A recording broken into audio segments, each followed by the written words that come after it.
Is this thing on? Welcome back to Big Mouth and fancy seeing you here in June. A very welcome, my friends, and especially my enemies. Come in, sit down, no touching. I don't do the touching. Hello and welcome back to Big Mouth, and you can keep this or any other conversation I ignite going on over on my Twitter at Movies TV Mad, my Vero at Big Mouth 1, and the extension to this channel, kind of, is my Instagram at Big Mouth 11289, and welcome to this week's Doctor Who reaction. And I don't know the title off by heart, so wait for it. I've got the Who Addicts here, I've got their video here, and I put it on pause so I could read you the title. I love the Who Addicts reviews, by the way. What was it called? Nicola Telsa's Night of Terror. I really enjoyed this episode, as I did Orphan 55. I'm probably one of the few people who enjoyed Orphan 55, but that's because I took it for what it is. You see, self-contained episodic episodes in New Who Doctor Who history are never the be-all and end-all, the greatest episodes ever. Of course, there are great standalone episodes in New Who history, especially in the Russell T Davies era and also in the Stephen Moffat era. I'd say that Orphan 55 and this episode, I already forgotten the title, are not going to be called the greatest episodes of Doctor Who. Also, I refer back to my friends, not my real friends, but I see them as my friends because I like watching their videos, the Who Addicts reviews. And, they was, Liv, who was on there, was saying not as good as episodes 1 and 2. No, of course not. Episodes 1 and 2 were the lead episodes. They lead out the arc and the narrative of this season. You are never going to get the same level. That's not the point. I really liked the episode. And Nicola, how do you pronounce his name again? Nicola Telsa. Now, I really found this character really relatable. The actor Gorham, I think is, I'm not going to butcher his surname, used to be in ER, really great actor, really like him. He was also in Timeless, of course. He played this role really well. Now, Nicola Telsa is actually a very important historical character that I knew nothing about. I never knew about his connection to Niagara Falls.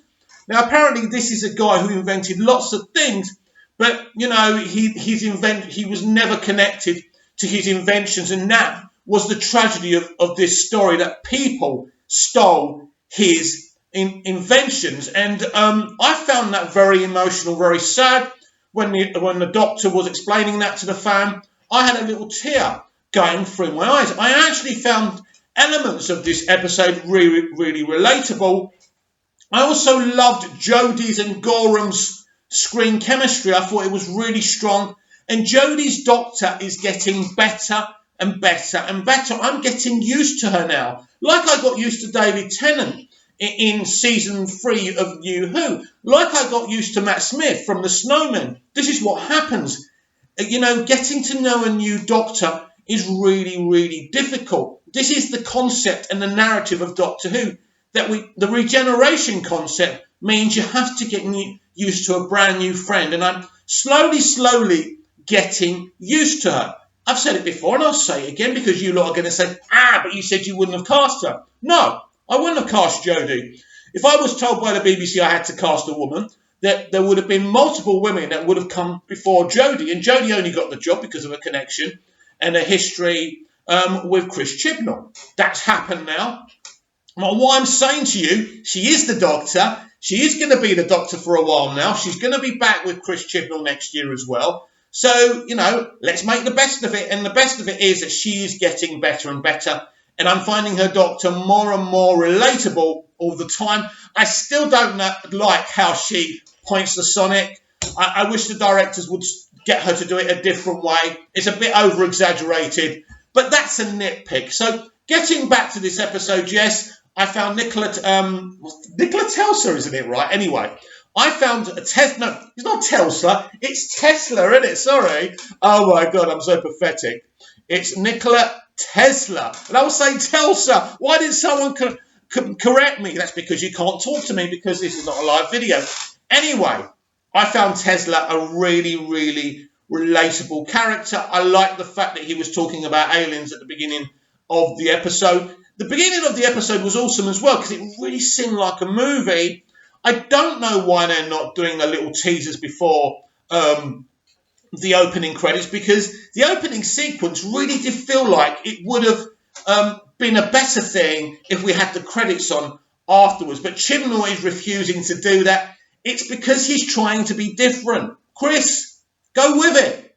It works. An opening scene, then the opening credits really, really works. And Yaz had a great episode this week as well. You know, every Doctor Who fan out there and reviewer and critic and blogger has been saying the same thing. We want more Yaz. We want to get to know her. And she was brilliant this week. So I liked her. I thought Graham was really good. Ryan didn't do much this week. Ryan doesn't really do much. He did. I mean, he had his little episode last week, and I thought he did okay. The companions are still very undeveloped, which is really disappointing because the companions of New Who, going back historically, have always been developed, and they kind of energise the Doctor. They've always got an arc or a mystery, or they're just with the Doctor. But this is the problem. As I said last week, in last week's Orphan 55 reaction, it's really difficult when you've got three of them. Now, we have had more than one in the past, mainly in the classic Who, and they were able to do that. But it was a very different show back then. But I do think Jodie's Doctor is getting better and better. And I do feel she's resonating with me more and more every episode, every week. I like the moment when the villain, the Queen, said, "Have you ever seen a planet being destroyed before, Doctor?" And of course, this resonates with our Doctor because she's seen her own planet destroyed after what the Master did in episode 2 of Spyfall as well. So we're getting that emotion. This is what a story arc does for you. Now, we didn't get much else from the story arc, but it's going to be really good. And the Judoon are back next week as well. This week's episode of Doctor Who got about 4.4 million viewers. Not brilliant, but not disastrous either. Listen, the Fandom Menace are going to keep on telling you that this is a disaster. The Fandom Menace are going to keep on going to Rotten Tomatoes audience scores. Unfortunately, Rotten Tomatoes isn't a good aggregate scoreline anymore because it's been corrupted. Now, basically, any upset Doctor Who fan could go in there and pretty much give the show a bad review now. And we're seeing it. Probably mainly the Fandom Menace. Now, the Fandom Menace are a very, very, very powerful organisation now. They're just a group of fans. Some of what they say is very true. Some of what they say is BS. They've been saying for the past 2 weeks that the history that Doctor Who are referring to, well, let's just say they're being a bit economical with the truth. Look, I don't really know my history. All I can do is judge this episode. And there was a moral to this story. There's nothing wrong with Doctor Who having morals. Again, like last week, I thought the moral was really good. Think for yourself. Come up with your own ideas. Don't nick other people's. What's wrong with that? But, ironically, the entertainment industry are the biggest thieves of ideas there's ever been. So I found that kind of ironic that a writer in the entertainment industry was telling us to not nick other people's ideas and come up with our own. They've been stealing each other's ideas for generations. So I find that kind of ironic, and I do like the irony as well. We had Thomas Edison as a character who's also a very famous inventor. They kind of made him a bit of a negative character. Chris Chibnall clearly doesn't like Americans, and again, I know he didn't write this episode, but he is the showrunner. And again, there was really a put down of the American capitalist mentality. Now, not being American, I don't really care. And I have a lot of American friends. I converse with a lot of you people who have subscribed to my channel who are Americans. You're lovely people. But the reputation of American capitalism has got a negative trait to it. And so, again, they kind of went there. Did they have to go there? No, they didn't. But I like Thomas Edison. And as we got to the end, they kind of made him a more kind of, let's just say, sympathetic character. Now, on the Queen, the villain of the week, again, I was just listening to the Who Addicts reviews, who I love, by the way. And Liv was saying she didn't really like the villain that much. Again, villains of the week are not always great, and nowhere as good as Lenny Henry's character. But at the end of the day, I thought she was kind of good, actually. I thought the performance was strong. I liked her. She was deliciously evil. But no, there was no backstory. There was no Heath Ledger, Joker kind of amazing villain there. But again, that's not what this episode was about. This was about Nikola Tesla. Got the name kind of right, didn't I? Is it is it Nicholas Tesla or Nikola? Whatever, right? Nikola Tesla. Let's just call him that, right? This episode was about this character. I must say, the guest cast this week were on point. I really enjoyed them. But the question I'm going to ask myself, and the question you must always ask yourself with television or movies, did you enjoy it? Did you get anything out of it?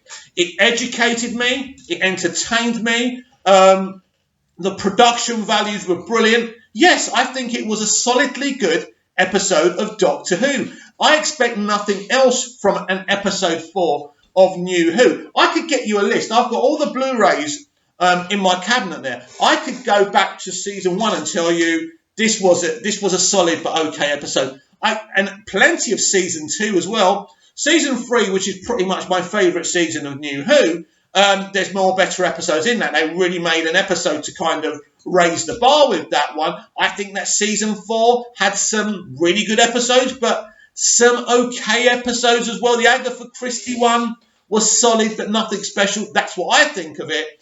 And also, this week's villains remind me of the Arachnos. There probably should have been a more interesting connection to that. That would have been fun for the fans who have been following New Who all these years. But they decided not to do it. Again, not a deal breaker. So what I will say about this episode, it had a great historical character. He really resonated with me. I found him really relatable. But the most important thing is with these historical characters, they must have a good relationship with the Doctor. And this week, I really enjoyed kind of the bravado and the relationship between the Doctor and Tesla. So I'm going to give this episode a solid 7 out of 10. If you go to the Fandom Menaces YouTube channels, Neurotics and people like that, they're just going to tell you it's bad, and they're distorting history. They're pushing too many social justice messages. Forget all that. As I said earlier on, it's about, did you like this episode? I liked this episode. I didn't love it. It wasn't amazing, but I liked it. And it entertained me. And it educated me. These are the things that Doctor Who must always do. And as I say, I'm really looking forward to the Judoon next week. So I want to know what you thought of this week's episode called Nikola Tesla's Night of Terror. Comment down below. I want to know, was it a mediocre episode? Was it a brilliant episode? Or did you find it solid? I must say, I'm pretty much enjoying this season of Doctor Who so far. So comment down below, like, share and subscribe. Please share the channel too. And I'll be back next week with next week's big Doctor Who reaction. The Judoon. What's going on? Looks like an invasion. Or have they finally come to arrest the Doctor?